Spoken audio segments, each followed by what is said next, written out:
Hello members of the YouTube review team. My name is Agustin Dumalaon Sidilio and I represent the YouTube channel located at https://www.youtube.com/@austinsworld3790. I'm reaching out to you today to discuss a recent development regarding our monetization application. First and foremost, I want to express my gratitude for the opportunity to present our case to you. Your dedication to maintaining the integrity of the platform is commendable, and I respect the policies and guidelines set forth by YouTube. Regarding the issue at hand, I understand that certain content on our channel has been flagged for use. While this may be the case, I want to provide some additional context to help you understand our perspective. Our content creation journey has been filled with challenges, from limited access to equipment and materials to navigating the complexities of video editing. We've encountered numerous obstacles along the way.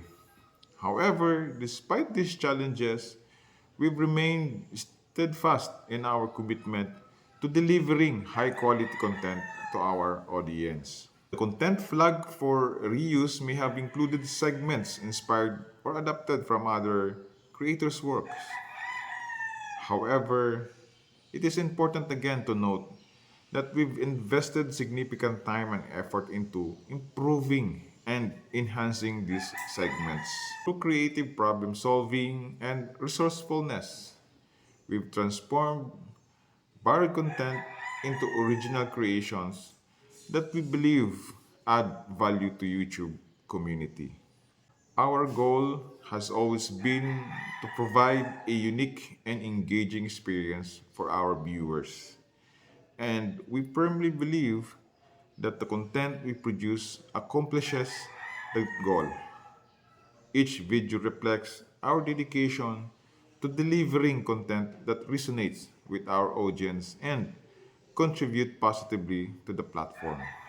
As we look to the future, we are committed to upholding YouTube policies and prioritizing the production of wholly original material.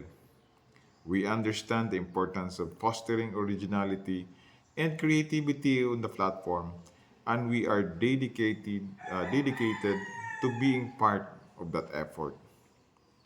In closing, I kindly request consideration of our application for monetization. Your time and attention to this matter are greatly appreciated, and we hope to continue our journey on YouTube with your support.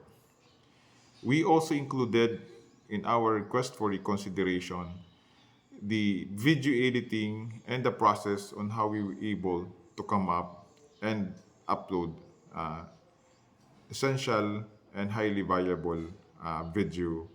My YouTube channel usually focuses on the game file management, such as breeding, ranging, and cording. During the video recording, I only use my cell phone camera with the other peripherals such as tripod, selfie stick, and other indigenous materials available.